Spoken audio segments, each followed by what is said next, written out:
भारत और ब्रिटेन के बीच में इस समय फ्री ट्रेड एग्रीमेंट को लेकर नेगोशिएशंस चल रही हैं। इसलिए ब्रिटेन ने शायद ये कभी सोचा नहीं होगा कि भारत उनके प्रोडक्ट्स के ऊपर एडिशनल एक्साइज ड्यूटी और टैक्स थोपेगा। लेकिन मोदी सरकार ने क्लियर कर दिया कि भारत टिट फॉर टैट यानी जैसे को तैसा देने के लिए हमेशा रेडी रहेगा। फिर सामने ब्रिटेन हो या फिर कोई छोटा मोटा अफ्रीकन देश। ब्रिटेन को लगभग 1 महीना पहले भारत ने क्लियर किया था कि अगर उसने भारत के स्टील प्रोडक्ट्स के ऊपर एक्स्ट्रा ड्यूटी थोपना बंद नहीं किया तो फिर भारत भी सेम स्टेप उठाएगा, यानी ब्रिटेन से आने वाले सामान के ऊपर एडिशनल ड्यूटी थोपेगा। अब हुआ ये कि भारत ब्रिटेन को स्टील प्रोडक्ट्स एक्सपोर्ट किया करता था, लेकिन ब्रिटिश सरकार ने कहा कि भारत से स्टील इंपोर्ट्स उनकी अपनी डोमेस्टिक मार्केट को सीरियस इंजरी पहुंचा रहे हैं। इसलिए ब्रिटिश सरकार ने स्टील के 15 प्रोडक्ट्स के इंपोर्ट के ऊपर साल 2024 के जून महीने तक सेफगार्ड ड्यूटी और रिस्ट्रिक्शंस कोटा लगाने का फैसला किया। अब ये भारत के लिए बहुत ही बुरी खबर थी, क्योंकि ब्रिटेन हमारे स्टील और आयरन का एक बड़ा खरीदार है। साल 2021 से 22 फाइनेंशियल ईयर का अगर हम डेटा उठाकर देखें तो पिछले साल भारत ने ब्रिटेन को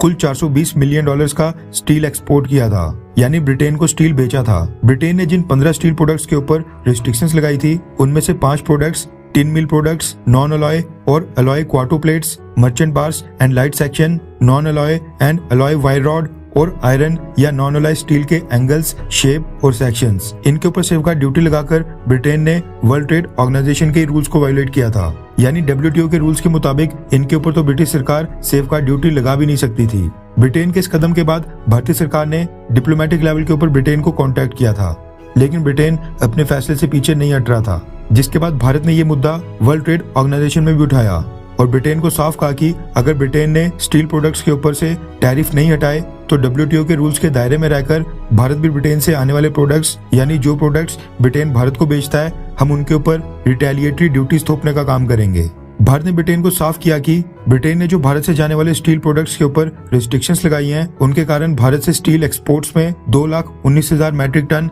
स्टील एक्सपोर्ट में कमी आई है, जिसके परिणाम स्वरूप भारतीय सरकार को $247 मिलियन की ड्यूटी कलेक्शन का घाटा हुआ है। भारत ने WTO में ब्रिटेन को साफ कहा कि अगर अगले 30 दिनों के अंदर ब्रिटेन की सरकार किसी एग्रीमेंट के ऊपर नहीं आती है, भारत से आने वाले स्टील प्रोडक्ट्स के ऊपर लगी रिस्ट्रिक्शंस को नहीं हटाती है या उनके साथ कंपनसेशन के ऊपर कोई बात नहीं बनती है, तो हम भी ब्रिटेन के प्रोडक्ट्स के ऊपर एक्साइज ड्यूटी थोपेंगे। भारत ने 30 दिन का समय दिया था, लेकिन ब्रिटेन ने भारत के स्टील प्रोडक्ट्स के ऊपर लगाए रिस्ट्रिक्शंस को नहीं हटाया, जिसके बाद टिट फॉर टैट करते हुए भारत ने भी ब्रिटेन के गुड्स के ऊपर एडिशनल कस्टम ड्यूटी थोपने का फैसला किया है। रेफरेंस के लिए आपकी स्क्रीन के ऊपर द इकोनॉमिक टाइम्स के आर्टिकल का स्क्रीनशॉट है, जिसके मुताबिक भारत ने ब्रिटेन से आने वाली 22 अलग अलग आइटम्स के ऊपर 15% की एडिशनल कस्टम ड्यूटी थोपने का फैसला किया है। ब्रिटेन से आने वाले इन 22 प्रोडक्ट्स में चीज, स्कॉच, ब्लेंडेड विस्की, जिन, एनिमल फीड से लेकर cosmetics, unsorted diamonds, semi diesel engine parts और बाकी सामान शामिल है। भारत ने साफ किया है कि ब्रिटेन से आने वाले